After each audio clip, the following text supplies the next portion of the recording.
It's great to be with the AFL once again for a meeting. I've attended these since 1986, and every time we all learn something new.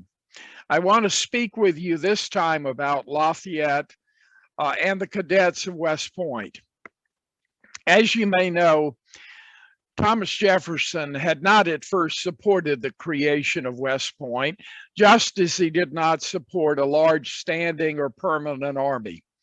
But over the years, he found it essential to provide for the training of an officer corps to lead young Americans into battle and to train them as engineers.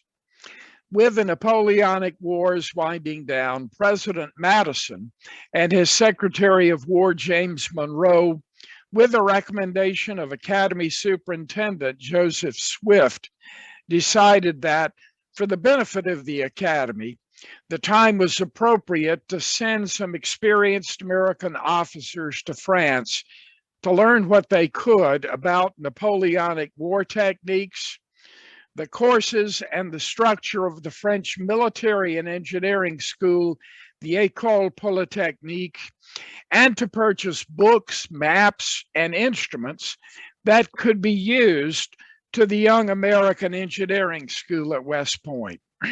For this purpose, they dispatched two West Point graduates, Lieutenant Colonel William McRee and Major Sylvanus Thayer, to France.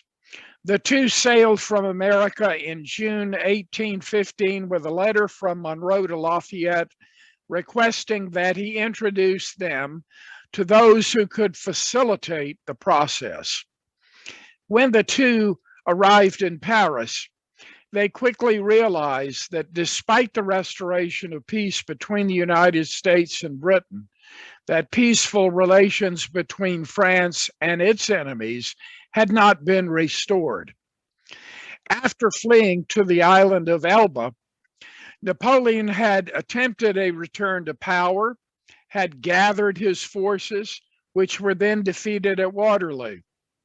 The result was an invasion of France itself by a combined army of British and Prussian forces, the imposition of a surviving brother of Louis XVI upon the French throne, soon to be Louis XVIII, and a severe occupation of the city of Paris and of the area around Lafayette's country estate by the Russians, as well as in other portions of eastern France. Some of Napoleon's officers were eventually hanged. Several fled to America. The French military establishment was in a chaos. And of course, the École Polytechnique was in disorder. Thayer wrote to Superintendent Swift in October of his frustrations. France is in every respect a conquered country and rigorously so treated. The military schools are suspended. They are stripping France of all future means of resistance, unquote. Lafayette also reported all this to Monroe in a letter of November the 2nd, 1815, and he concluded that it prevented McRee and Thayer's project of touring French military establishments. The two young officers remained in France for 2 years to gather what they could. They sent books for the Academy Library, and they interviewed potential faculty members from the École. They met Frenchmen who might become Academy faculty.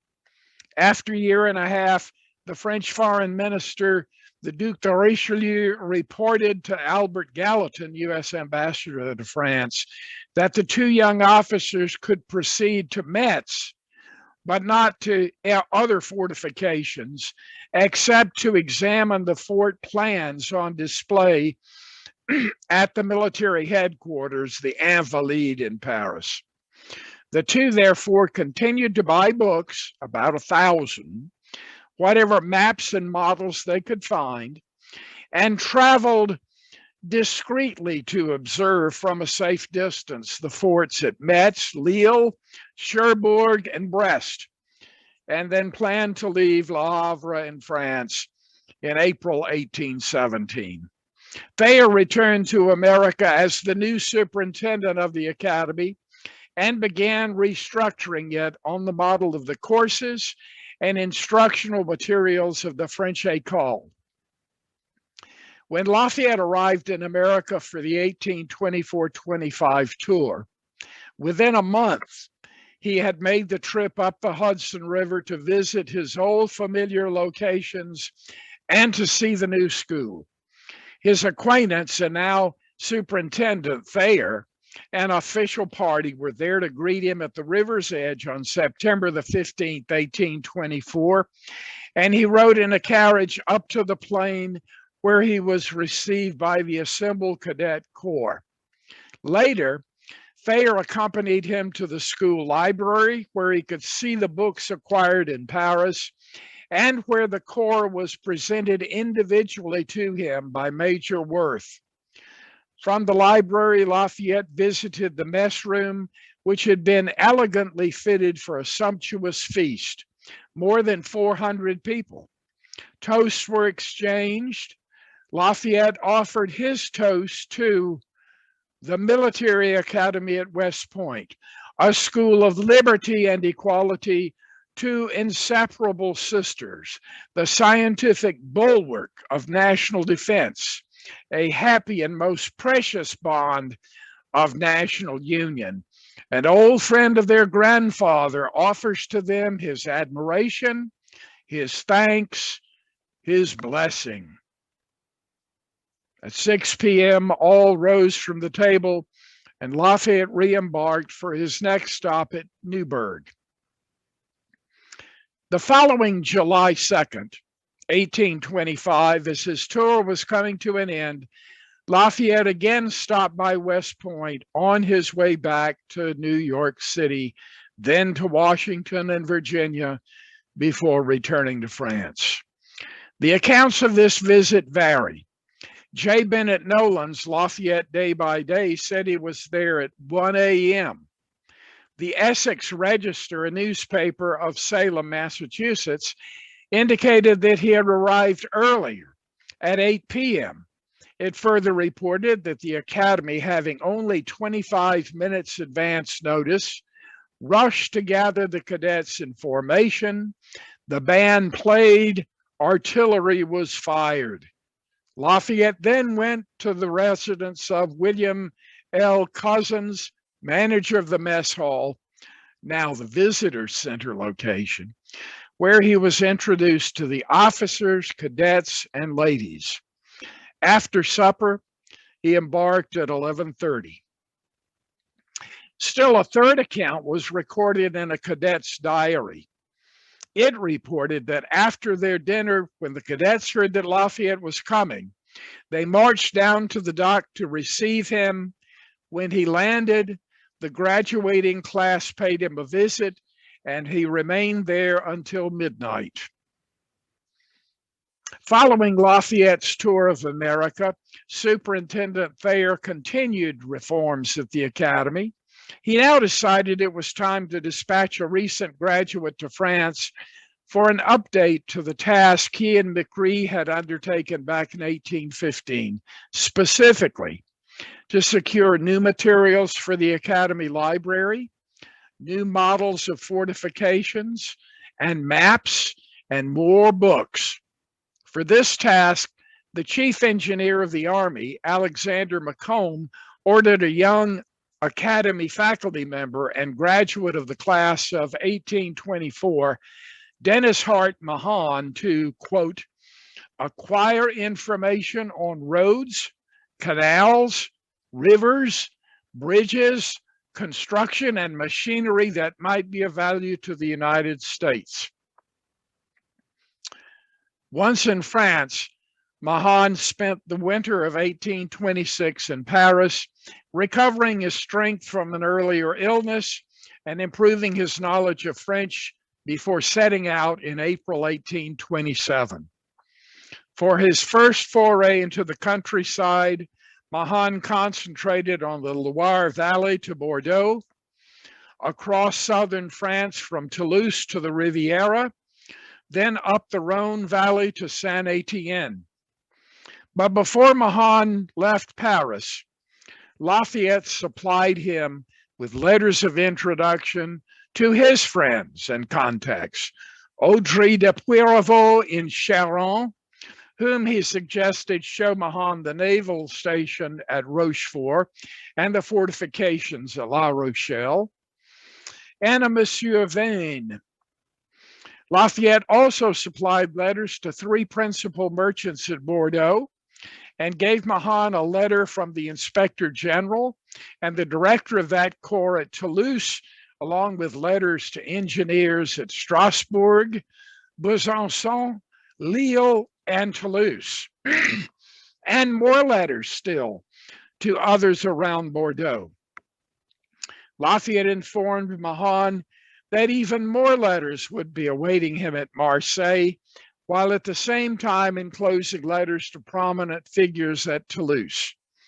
There were still more introductions from Lafayette in May 1828 for friends in London, should Mahan travel in that direction. Mahan returned to West Point in spring 1830 as acting professor of civil and military engineering and the art of war, and was soon promoted to full professor in 1832, which rank he continued to hold until 1871. Who were his students? One list of only those present at the Battle of Gettysburg includes the names of James Longstreet, A.P. Hill, Jeb Stuart, Richard H. Anderson, Jubal Early, George Pickett, Lafayette McLaws, John Bell Hood, Fitzhugh Lee, George Meade, Winfield Scott Hancock, Abner Doubleday, John Buford, and George Armstrong Custer. Quite an assembly of students.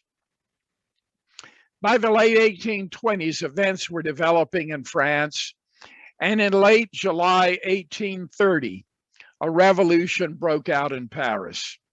During these 3 glorious days, as they're known by the French, cadets from the École Polytechnique led the crowds and were promptly slaughtered by seasoned royal troops. You can see them in Delacroix's famous painting of Liberty Leading the People. Their cause, both those lost and the survivors, became a celebrated, familiar, and repeated theme during the following months of that revolution.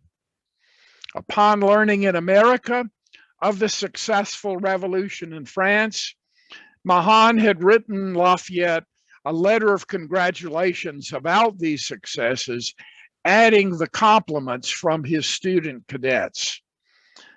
On November 29th, Lafayette replied to the cadets about his happiness at their message to him. He said that he saw in their message, again quoting him, a new testimony of your confidence in the paternal affection which binds me to you amidst the emotions of gratitude and admiration so highly deserved by the French Polytechnic scholars. I could find no words more appropriate to my feelings than to unite them with my expressed sentiment for the West Point academicians, unquote. Lafayette covered his remarks to the cadets with a personal letter to Mahan, in which he regretted that his young friend had not been present for the glorious events, adding, "This revolution has been pure and rapid. It will be fruitful. It is not only in France that our old American principle of the sovereignty of the people becomes a recognized and practiced axiom," unquote. Lafayette's words were prescient. Soon afterwards, other revolutions would emerge in Belgium, Portugal, and especially Poland. On December 13th, 1830, Lafayette stood before an assembly of the cadets in the chemistry auditorium of the École. As one young man reported, the school had no director, no regulations, no discipline apart from that they put upon themselves. Setting aside his cane, Lafayette stood to address the assembly. I would have wished to come render to the students of the school upon their return the visit of a friend and comrade of the great Revolutionary Week. My infirmities have delayed me until this day. Today I come as an ambassador and as a distant ambassador. You know that beyond the ocean, on a river where liberty also has its colors, exists an École Polytechnique founded on the model of the French school. Its students have learned, not without a familial emotion, your happy efforts for the independence of our country, and they have wished to charge me with presenting to you their fraternal congratulations. Lafayette then read in English and French the Americans' October 1st letter to the French students. After complimenting them on their role in the July Revolution, Lafayette repeated the American cadets' conclusion to the young Frenchman before him. Quote, although citizens of different countries, the same spirit animates us both, and it is with pleasure that we call you our brothers in arms and our co-partners in the defense of that sacred liberty which guarantees to the human race the exercise of its rights and assures the maintenance of constitutional order. As Lafayette finished, the amphitheater resounded with cheers of Vive le Roi, Vive Lafayette, and Vive la Liberté. A few days later, a committee of the École drafted a reply that it carried personally to Lafayette, who would then send it on to the West Point cadets.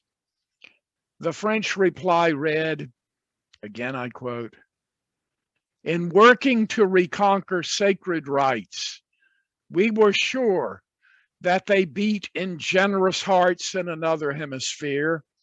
The Friends of Liberty form only one family, whose wishes and works ought to have for their end the progress of society towards the knowledge of the true needs and rights of all, across the boundaries of nations, to extend a fraternal hand.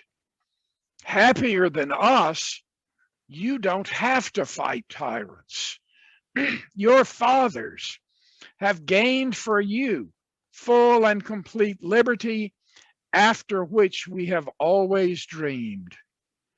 We are happy to have had the occasion to draw closer the ties of friendship that naturally unite us. Believe that it will be found beyond the seas in young hearts such as yours that will beat from the joy of your successes. During the next few years, both sides of the Atlantic raised money to support the revolutionaries across Europe. Apparently, the West Point cadets were moved by the words and actions of their elders across America, the Americans in Europe, and other Europeans who rallied to the Polish cause by raising money for it, as well as they were moved by the courage of the Poles themselves. In November 1831, Lafayette congratulated the West Point cadets affectionately, addressing them, my dear young friends.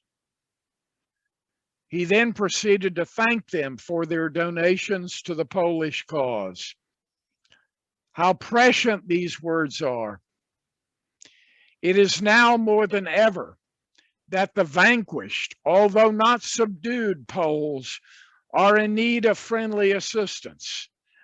Thousands of them had rather perish in a foreign land rather than acknowledge their patriotism as a guilt and submit to the yoke of a Russian despot, unquote.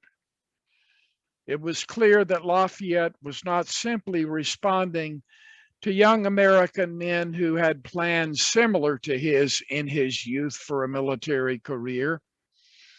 He deeply felt a bond for the struggle for liberty and justice as he had felt over 50 years earlier. It reflected his deep connection, as he called it, his paternal affection for those West Point cadets. You can see these connections today on the West Point grounds through such monuments as the Kosciuszko statue and the statue to the cadets of the École Polytechnique, and in less tangible ways, as cadets still ponder their role in the struggles for liberty and justice in the world today and tomorrow. Again, thank you for the opportunity to address you once more.